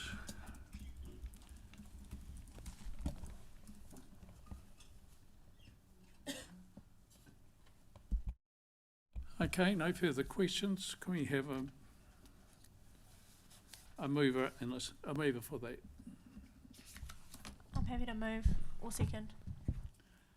Okay. Move Councillor Murch, second Councillor Cameron. Any discussion needed from the table? Jeanette, thank you very much for your participation here. We'll put it to the vote. All those in favour of the acceptance and modification, please say aye. Against? Carried. Thank you.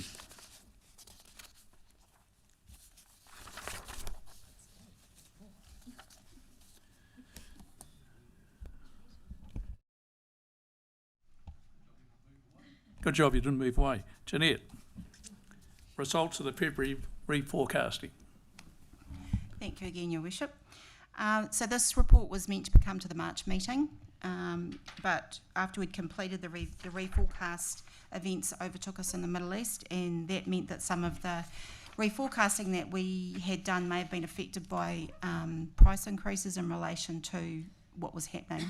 So we felt we needed to review the forecast. This work is still ongoing. However, there were some items that we feel can be brought to you for approval now. So I'll take the balance of the paper as read, and I'm happy to answer any questions. And just Roger's here as well in relation to the Waipapa Road one, in case you've got any technical questions. Councillor Campbell. Yeah, just two brief questions. I was interested, that the Amori Kuratau slip, we got 76% funded by NZTA. I thought that it was usually 51%, so I was just interested in how that came about. And the second question is, I noticed that we are yet to have confirmation from NZTA for the 51% funding. I mean, if that doesn't come through, how are we sitting then? I think those are both Roger questions. I know that they were hopeful of getting the funding question answered this week, maybe early next week.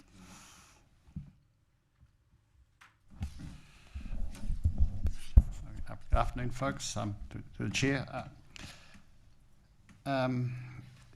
We have, as Jeanette has said, we have made an application for 51% funding from NZTA. That's sitting with them at the moment. I've just checked with Claire. She's very optimistic that it'll come through, and she said she checked in the background and said it was likely. There's obviously some criteria that comes through. So that said, we have started on the work with our existing contractors. So we are putting this item through on the expectation. So we need to authorise the project, but on the revenue side, we're saying we're expecting it to come from NZTA, and I guess an update will come, wouldn't it, Jeanette, if anything changed?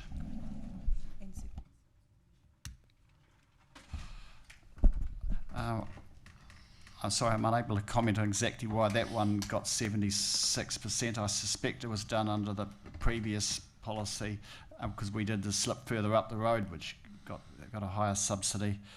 I can come back to you on that and just find out if I'm clear exactly why that funding was, but the general, these days, pretty much everything's 51%. Oh, just worst case, doomsday scenario, we don't get the 51% funding.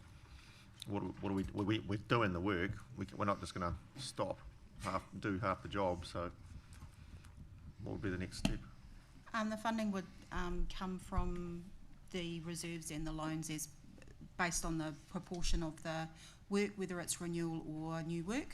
So we would fund it from the roading reserve for the renewal work, and we would raise a loan for the small amount of extra resilience work. Yeah, okay.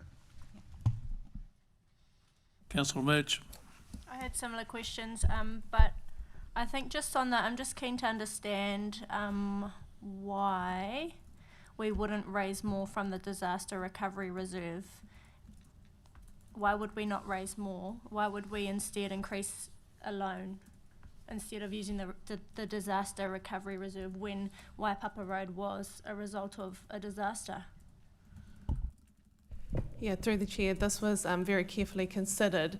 Now we've had a number of events lately which have required operating funding, so where it's a capital project and there is funding available. So in that example, as Jeanette said, we had a positive reserve balance, so obviously there was alternate funding. So when you're up juggling between having available funding in such events for OPEX and then being able to fund the CAPEX through existing channels, it's often better to choose what was best for council. So I think I gave Jeanette the instructions to have a look at it, but make a recommendation based on what was best for council financing. Thank you, Sarah. Any further questions? If not, we have a recommendation on the screen. Can I have a mover for that? Councillor Cameron moved. Seconder, please. Councillor Taylor.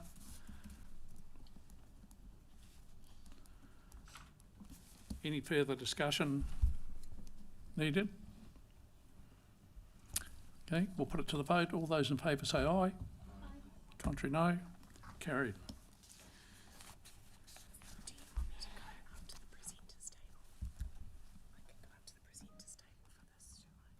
Okay. We're on to 5.11, council engagements, May 26. Just wait for Shani to move to the other end of the table. Appointments and training and conference opportunities.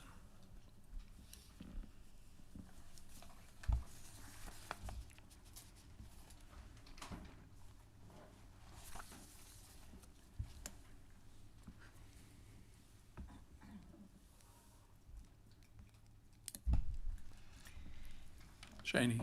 Thank you. Good afternoon, Your Worship and Councillors. Just wanted to note 3 additional engagements to add to the list for May, and these are our new Councillor Connect forums. Tuesday next week, the 5th of May, 1 o'clock to 3 o'clock, Taupō Ward Councillor Connect here in the Council Chamber. Wednesday the 13th of May, 6 p.m. to 8 p.m, Taupō East Rural Connect at Wairakei School. And Thursday the 14th of May, 5:30 to 7:30, a forum in Kinloch at the Kinloch Community Hall. Also on this item, there's a proposed slight change to Council's arrangements on Te Kōpua Kanapa Committee. No change to the membership, but just switching Councillor Mananui as a primary to an alternate, with Councillor Cameron becoming a primary representative. Just seeking a resolution to formalise that. And then finally seeking a councillor to accompany you, Your Worship, to the All of Local Government meeting in Wellington on the 14th of May, and a rural provincial sector meeting the following day. And if any councillors would like to attend the next Zone 2 meeting, please indicate your interest and we'll set that up for you. Thank you. Are there any questions? Councillor Greenslade. Yes, Your Worship. I just want to make a comment about the Turangi-Tongariro Community Grants Distribution Committee meeting, which is on the 6th of May, which is before the new Tongariro rep group meetings. I'd just like to ask staff to invite the new rep group along to that, please, that day, just as a courtesy. I think would be a nice thing to do. We're in question time. Any further questions? Yes. John.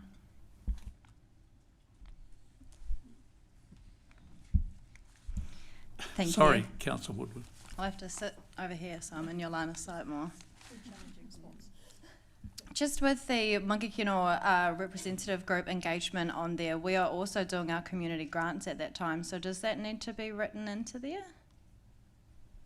Thank you, Councillor Woodward.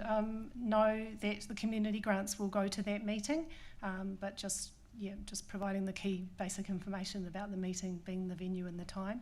But you're right, that is an item on the main item on the agenda. Yeah. Just because it is so important for that meeting. Thank you. Any other questions? Yes, can I please attend the Zone 2 meeting in Karapiro? Yes, and I'll pop my name down for the Zone 2 as well, thank you. Me too. Tentative. Pencil me in that one. I'll decide. Yeah. Any other advances on that?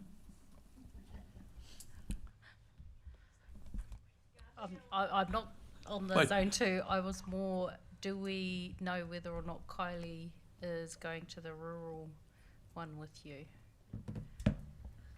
I know If she's she's in- off to Ireland pretty soon. I'm not sure if she's back. The answer is yes, if she's in country.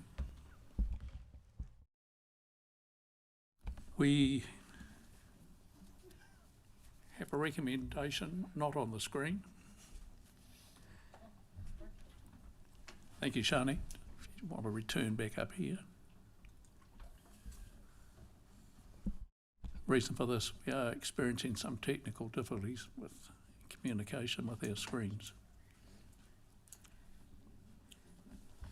Are you looking for somebody to come with you to the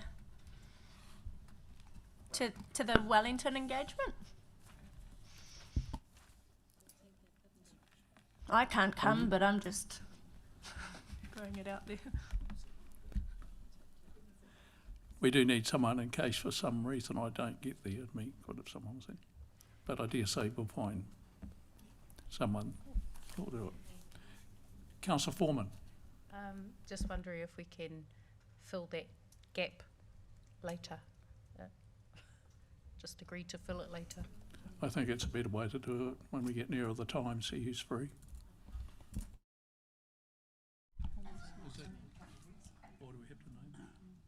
We could deal with that separately and then come back. We just need a record of resolution from an audit perspective when we travel, and I appreciate that's a pain, but that's the deal.